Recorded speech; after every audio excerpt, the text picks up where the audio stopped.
Quel âge as-tu, Beppo? 37 ans? C'est vieux, ça. Parce que l'espérance de vie d'une grenouille ordinaire, c'est à peu près 12 ans. Et donc, Beppo, qui est né en 1983, eh bien, ça te fait 37 ans, ma vieille. Beppo est né dans un livre qui s'appelait Jardiner avec le professeur scientifique.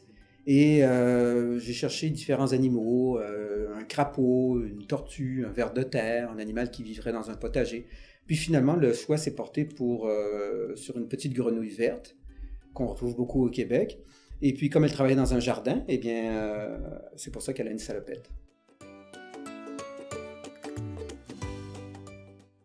Alors, Beppo a un impact considérable sur la culture scientifique au Québec. On la retrouve dans le magazine des Débrouillards. C'est la mascotte officielle et c'est aussi un petit personnage qu'on retrouve dans toutes les bandes dessinées des Débrouillards. Elle met son grain de sel aussi dans la BD de Van l'Inventeur. Alors, Beppo, elle a un petit côté givré puis un petit côté blé entier. Donc, elle est très rigolote, elle a beaucoup d'humour, mais en même temps, elle sait être très sérieuse et dénoncer des situations injustes, surtout quand on parle d'environnement, quand on parle de surconsommation, ça la met très en colère.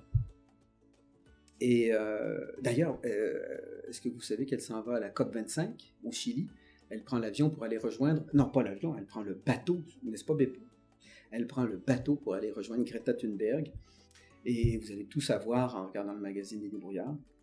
Mais là, parlons un peu de sa grenouille, parce que Beppo a sa propre bande dessinée dans le magazine des Débrouillards, un petit strip, et on la retrouve avec, entre autres, ses 3 neveux et nièces, qui s'appellent Bip, Bop et Lula. Et c'est une bande dessinée... Qu'est-ce que tu me dis, Beppo? Oui? Qu'est-ce que tu en penses de cette bande dessinée-là, toi? Il m'en faut un.